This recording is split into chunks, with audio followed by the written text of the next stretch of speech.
Welcome to the Georgia Peace Symposium. Hey, listen, we're so glad to have you here with us today. We're right here at the Georgia Peace Symposium, and we have some phenomenal guests here with. First, let me just go ahead and have protocol. I want to thank my great friend and my guest today, my co-host today, George Franco. Thank you, John. Formerly Fox 5 reporter, and glad to be here with him. But listen, guys, George and I both have a secret we want to share with you. We have the Chief Justice from the Superior Court. I didn't say Superior. I meant to say Supreme Court of Georgia, Chief Justice Harold Melton. Okay. We also have the former Chief Supreme Court Justice Leah Sears, Justice Leah Sears. And so these two people, and we're going to lead out with Justice Harold in terms of not only just his role, but I have a question I want to ask him thank you, first of all, for being here. Thank you. Thank you so much for being here, Justice Leah. It's my pleasure, really. Yes, ma'am. The pleasure is all ours to have you here. And so, Justice Melton, question, what manual did you use to get us through this COVID? It was like, we had this big COVID situation, international pandemic, and you helped get us through that judicially. And I'm like, this guy is either a genius or is hearing directly from God. Like, how did you get these courts through this? Let's talk about that. Well, it's an interesting question because it goes back to when I first joined the court. When I first joined the court in 2005, Justice Sears was chief. And at one point, she called me into her office and had a task that she wanted me to take on, which was to chair a task force dedicated to planning for a pandemic. I thought that was not necessarily the most meaningful effort that I needed to be engaged in, but you were the baby on it. I was the baby on the court. She was my new chief, and so I said, yes, ma'am. And we went about planning for what to do in a pandemic for the judiciary statewide. As we got into the work, it became very interesting, and it became clear that pandemics are not a question of if but when. Oh. And so I became dedicated to the task, and we developed a guide for how the courts could continue operating in the event of a pandemic. And you became an expert. Well, you were an expert. I became an expert and then forgot everything that I learned in the time up until the pandemic. Then when the pandemic hit, there's panic because this was real life stuff where people were getting sick, they were going to hospitals, they were being put on ventilators, and in some instances people were dying. And so there was a sense of panic. What do we do? It was really nice to be able to have that book, to begin answering questions and developing a rhythm, a trend line to extend principles forward past that to answer the questions that were new to us that we didn't know to answer during that time. So it developed a sense of comfort for us. It developed a sense of confidence. It helped structure our thought process as we move forward. So it turned out to be a really good platform. Can I follow up a little bit? Was it March of last year or April of last year you declared a judicial emergency? March was our first order. That's what I thought. So what has happened to that order, and are the courts from that judicial emergency, have they opened up? Where are we with all that? So the beauty of what we were able to do is never close. We said from the outset, we have to continue operating because we're the courts. There are certain things courts have to do to keep society moving and to keep people safe. So the courts did not close. We trimmed down to baseline operations and focused on those baseline operations. And ever since that point in March, we kept adding functions as we figured out how to, and now we're opening up functions as we are able to do so in a safe way. Right now, jury trials are going, grand juries are going. There is not much that can be happening that's not happening. Maybe not the same pace, but they're moving forward. We still have judicial emergency orders in place. Those are mainly holding deadlines on the courts, but other than that, our orders are not holding any proceedings back. It's just sheer practicality that are forming limitations at this point. So, Judge, thank you so much, Chief Justice. for those. But I want to lead right into Judge Leah. Yeah, Judge can Leah, I anytime a lady lifts up her hand, she gets full Thank run you with me. so much. Yes, ma'am. Isn't it amazing? I always thought it was amazing that you come on the court, you do the pandemic book. I mean, God is good. What? And then you be our chief, and then there's the pandemic. Right. And all you have to do is reach on the shelf and pull out that book. 1 second. I mean, that is amazing. I thought that was amazing even before you started texting me. Yeah. But how did you know at that time, which is probably what you're thinking, how did you know at that time? Let's even look at this, because I how didn't- many others didn't even bother with that? I didn't. I just kept my eyes, you know, when it was brought to me, you know, what's it, Seth Kirshenbaum with the Atlanta Bar Association. said, you know, he'd gone to a seminar, a pandemic's coming. When they brought it to me, when I was chief, I was like, oh, yeah, right. I was, a pandemic's coming, right. But go ahead, and here's Mikey. Mikey, and I didn't do it like that. He loves everything. He loves everything. No, but I'm just He saying, loves everything. he's bright as a shiny pin. I knew you would do a good job, and it was going to be your first project. So it was a good project to kind of get into. That's amazing. Yeah, but So no, it's more than amazing. It's just. So one of the things that I want to lead right into, and we're all happy and just ecstatic that you took us through that. I mean, He did a great job. he did do that. Fabulous job. He did do that. Yeah. And he did do that. And for that, we bow to that because, but it's all about that great leadership too. I think that's right. It really is. It really is. We could not do it without the mentorship. I want to kind of lead right into, we're going to come back to that because I want to talk to you a little bit about that, Chief Justice. One of the things I want to talk to you about, Justice Leah, I also seen something, and you know, you and I, we share a little social media stuff together. I think I read something with a mutual friend that we share, our friend, Reverend Raphael Warnock, Yes. who's a very dear friend of mine. Right. I think I need to put some respect on his name now. United States Senator. Mm-hmm. Right. I think you also have a different position now with he and Senator Ossoff now. Yeah, Are you doing some big time stuff on the national scene? What does that look like? Okay. I don't know all about that, but Senator Ossoff and Warnock have asked me to chair their commission that recommends district court judges, the U.S. attorneys, and U.S. marshals for the three federal districts in Georgia to them, and then they whittle it down further. In fact, we are meeting all this. We met on Wednesday. We've submitted the names for the judges. We are meeting this weekend on the U.S. attorneys and the U.S. marshals. Amazing. Yeah, we meet over at the Carter Center. And so you too, as you talked about him being the baby of the bunch. I'm not a baby, though. No, you said 66. Right? No, But you said you said he was a baby when he first got. Yeah. But he's no longer a baby. But you guys. He's drinking. Mike is a baby. He's been drinking milk. Okay. He's been drinking milk. So he's doing an amazing job. And you guys. And so I'm just so glad to see. Can you imagine having both of these chiefs sitting here amongst us, one former chief and one now the present chief, and I want to honor you both, okay? To say thank God for you all, and Hallelujah. for the exemplary stance and the way you guys have just leadership that you guys have exemplified in the community. I want to applaud that, and I don't want to stop. I want to start by first saying thank you both for that. Can I just throw in? Yes, ma'am. Don't forget Robert Benham. Yeah, absolutely, absolutely. Amazing. Sorry he couldn't yes, ma'am. be here. Yeah, okay. absolutely.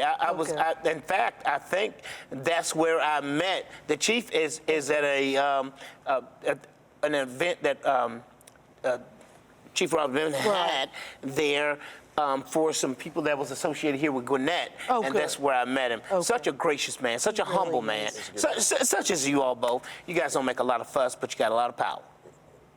Well, thank you.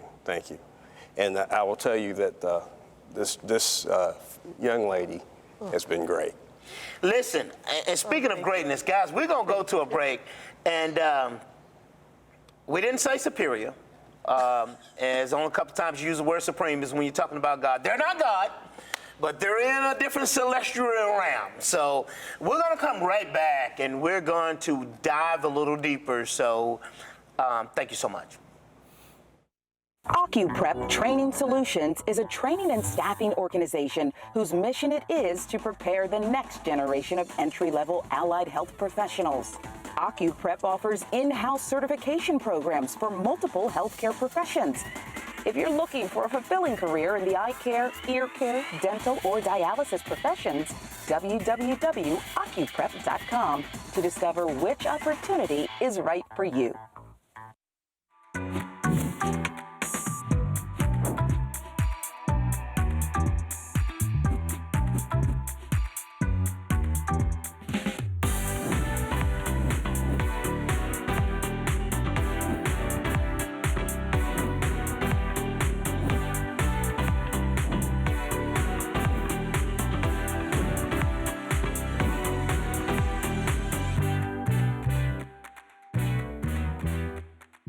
There aren't many lawyers that can offer in their practice trilingual services in a multiple of disciplines, and that's what we offer here. I felt it was important, given the demographics of this community, to be able to service as many people as possible, because there are some people that are underserved, that are not represented, that don't have access to strong legal services for a variety of reasons. I've been a lawyer for 32 years. I've been blessed to be able to practice around the world. I'm attorney C.K. Hoffler, and I refuse to be denied. Body symmetry. We go on the inside and we get metabolically, hormonally, on a cellular level, and get everything optimized and balanced. There's nobody like you on the face of the planet. So we need to treat you and tailor a program to you that is special to you. It just gets me so excited. And so it's just, I run on passion. And I run on passion off of the fuel that I get from people's results. And it's powerful. Listen, so glad to have you guys back with the Georgia Peace Symposium. I've got my wonderful guest here, one of my great friends, George Franco, co-hosting with me here. Back on TV. Today, back on television, from formerly the former reporter for Fox 5 TV, right here in Atlanta. But listen, guys, I have two great guests here. One is the Chief Justice, okay, for the Supreme Court of Georgia, and his name is Justice Harold Melton, okay? I have the former Chief, Justice Leah Sears, and we've been having a great dialogue as it relates to how they dispense justice and how they make decisions and just how they keep order in the midst of an international pandemic. So I'm gonna lighten it up just a little bit, okay? Justice Melton. And I've been waiting to ask you this question for a few days now. What does it feel like, okay, to have a building where you went to school and was burning the midnight oil and all of those great things? I looked up a couple of, I don't know, I want to say 60 days, 90 days ago, and I actually seen your name on a building at the University of Auburn, right? Yes, sir. So your name is embossed on that building. What does that feel like? And you're not dead. Well, I think you have to emphasize not dead and not broke. Because those are the two ways of getting your name on a building, and usually you have to combine those two To get on there. to get on there. And I'll just tell you this, that when I got off the phone with a member of the Board of Trustees who was calling to share with me the news and actually asked for my permission, I hung up the phone and just started crying. Oh, my God. It's So that's all I can say. Yeah, that's fantastic. I first and thought- well deserved. Well, thank you. You're Okay. being so nice to me. Well, okay. But thank you. Thank you. And Justice Sears has always been, when she was chief, she brought me on the court. She ushered me in such a kind way, looked after me. So I'm always grateful for her. She's always been my chief. But that building, I first thought they were talking about some corner of a building somewhere on campus, and then she started talking about the student center. I was thinking maybe a portion of the student center, and when it struck me that they were talking about the actual entire student center, I just couldn't get over the whole concept of that. So I was very proud, very grateful. I understood the role that they were asking me to play as an enhanced ambassador on behalf of the school. Fortunately, I believe in the university. I'm glad to play that role, but it's a tremendous honor. Chief. Yes. Former Chief, you're sitting here. You're listening to all of these things that the current chief now is saying, and how he is ingratiating you, and how you know you had your hand on him as he was coming up, and now he's in power and authority. What does that make you feel like? It makes me feel great. Talk to me about it. I always knew something, and I've never told you this, Chief, but when your name was being considered, I read your application very, very carefully, and I won't say anything, but there were some things in there that struck me and made me happy. I was content. I knew, God, this is the guy. He'll be good. He'll be fine. I don't want to talk about it, but I knew that he would be good, that he would be fine. And I decided that, frankly, as an African-American man, an African-American older woman, I was going to do everything. Older? Well, I'm much older. Okay. Okay. I was going to do everything I could to make sure he was a success, and I will. Absolutely. And I always would. Tell us why you think your name is on that building, because that signifies leadership, it signifies stewardship, and it signifies a direction. What does all that mean to you? Yeah. How do you expand on that? That's hard for me to answer because I didn't make that decision, and I try not to, it's hard for me to articulate what must have been their thought process. I will tell you what they said. They were looking, obviously, to diversify the names on the building. They could have gone in any particular direction for that to happen. They were proud of the fact that I was the first student government president who's African American of the school. They're proud of the service that I had in the governor's office and on the Supreme Court and becoming chief. They're proud of the continued continuity, the relationship that remained, and the ability to speak to their students from time to time, and the fact that we still had that connection. And they were proud of what all that meant as a picture to represent to their student body of what is possible for any graduate of any background to come to the university and have a good shot of having a good experience and a good shot of a life that made contributions to their communities. Justice Melton, I remember as a theologian,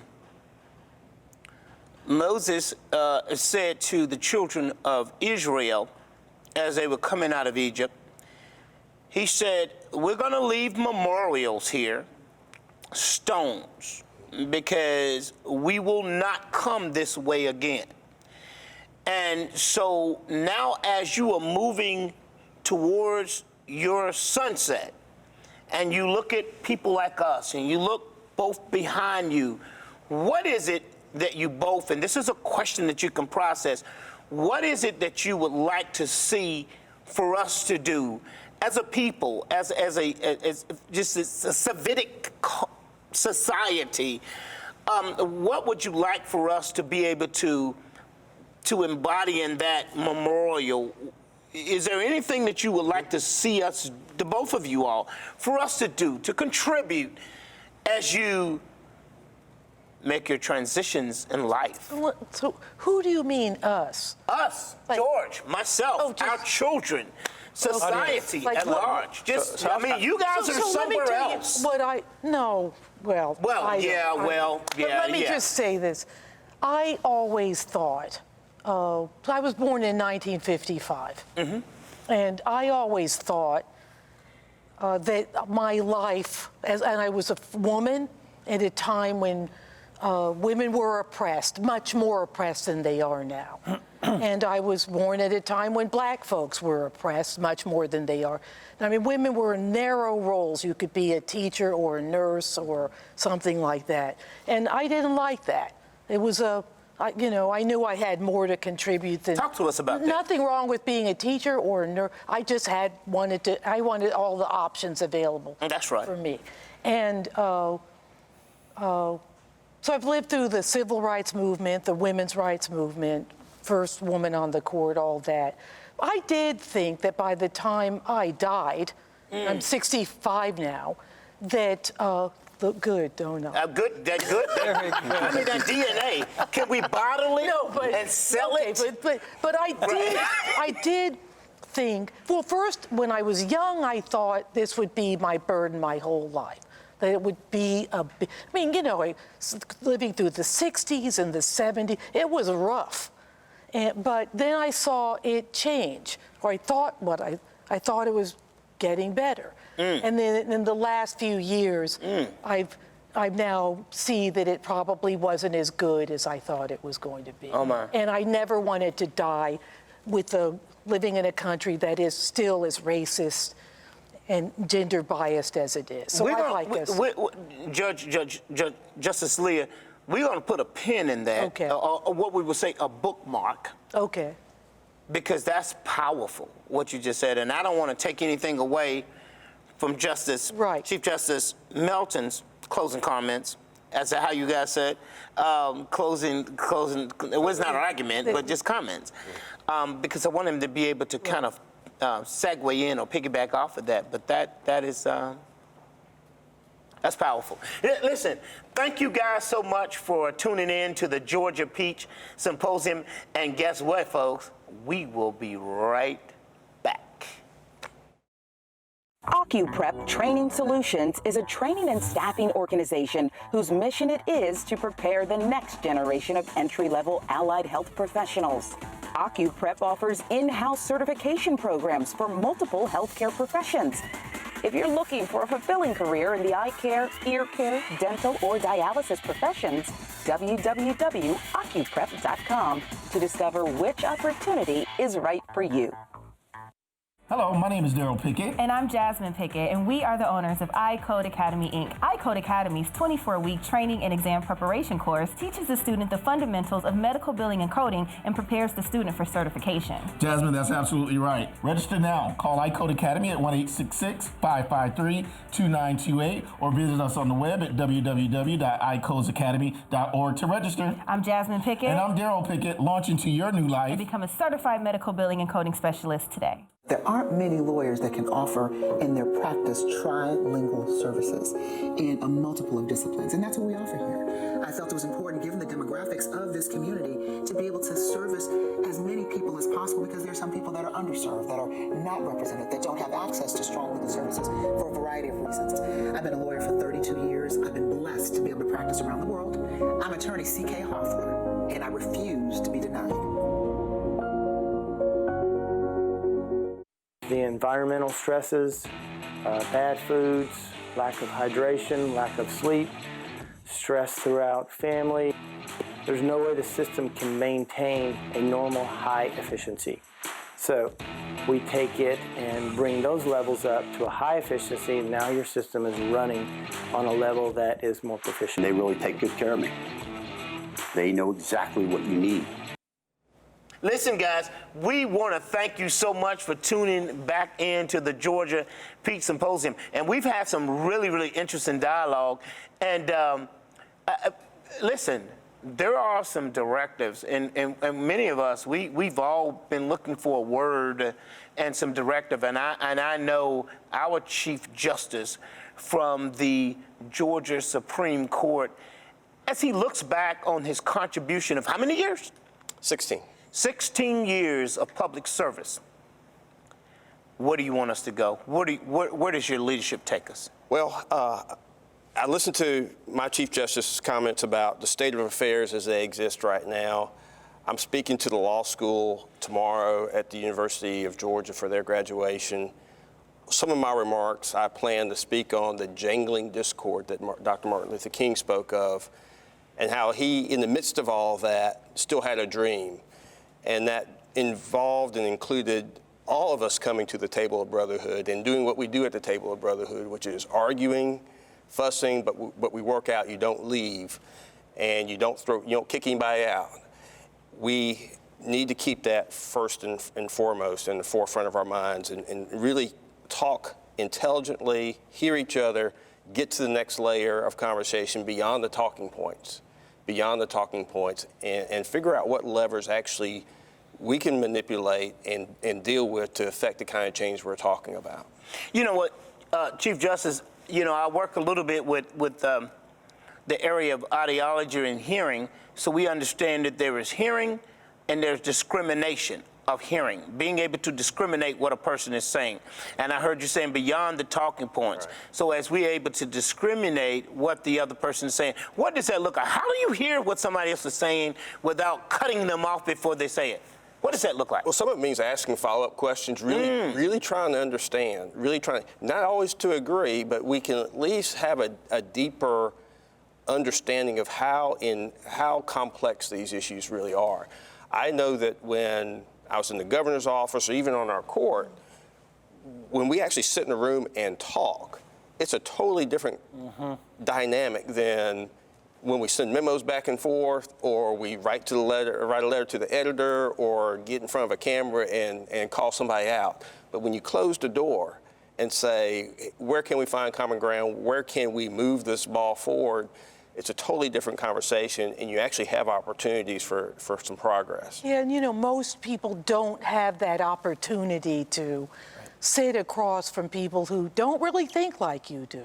But nonetheless, you respect them, you admire them, you compromise with them, you work with them.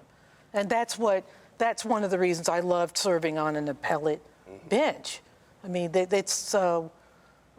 learn to work with people who don't think like we are. We've got 30 seconds. I've got 2 daughters, 2 sisters and a mom, and a plethora of aunties. What would you say to those young women that's looking at you as their leader, and where do they go from here? Be very careful. I say this to all young women. I think it's more important for women, girls, than men or boys. Be careful who your partner is going to be, because you get with the wrong partner, married, or just a long-term partner, they can pull you down. So be extremely discriminating who you give yourself to. Okay. God bless you. You've heard it from the Supreme Court Justices. God bless you, the Georgia Peach.